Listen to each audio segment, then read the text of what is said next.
subax wanaagsan daawadayaal waxaa laga joogaa muddo 8 maalmood kadib markii ruushku weerar ku soo qaaday dalka Ukraine.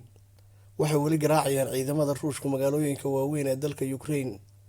Waxaa goor dhawey soo dhamaaday wadahadaladii labaad u dhaxeeyay Ukraine iyo Ruushka kuwaas oo ku dhamaaday guuldarro. Ciidamada ruushku waxaa la sheegayaa inay qabsadeen magaalada Kherson oo ah magaalo dekedeed ku taalla badda madow. Halka ay weli garaacayaan magaalooyinka kale oo ku yaala isla badda madow ee Odessa iyo Mariupol. dowladda Ukraine weli ma ay qiran inay qabsadeen magaaladaas, laakiin qof rayid oo la hadlayay warbaahinta waxa uu sheegay in ciidamada ruushka ay magaalada qabsadeen. Sidoo kale waxay duqeyn ba'an ku socotaa magaalooyinka Kiev iyo Kharkiv. Markii ugu horeysay waxay ciidamada ruushku duqeeyeen magaalada Chernihiv oo ku taalla waqooyiga dalka Ukraine, waxaana dagaalku ku sii fidayaa dhammaanba gudaha dalka Ukraine. Madaxweynaha dalka Ukraine waxa uu shaki geliyay ilaa iyo goorta ay suurtahay karaan ciidamada ruushka.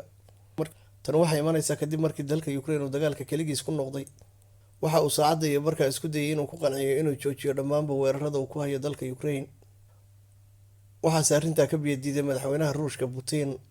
Madaxweynaha Faransiisku markii uu dhameeyay wadahadalka telefoonka waxa uu baahinta u sheegay in maalmihii ugu xumaa ay yihiin kuwa soo socda, taasoo macnaheedu yahay Ruushka inuu ku qancin waayay inay joojiyaan dagaalka.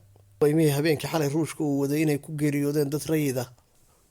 Waliba wasaaradda arrimaha gudaha ee dalka Ukraine ma ay soo saarin liiska dhimashada iyo dhaawaca. Dadka reer Ukraine waa kuwa ku jira inay ka barakacaan dalkooda. Qiyaastii ugu dambeysay waxay sheegaysaa inay ka badnaayeen 1 milyan oo qaxooti Ukrainiyiin ah. In ka badan 500,000 ay yihiin carruur. Waxaa la filayaa maalinimada maanta inuu dagaalku ka sii adkaan doono sidii uu ahaa maalmihii la soo dhaafay.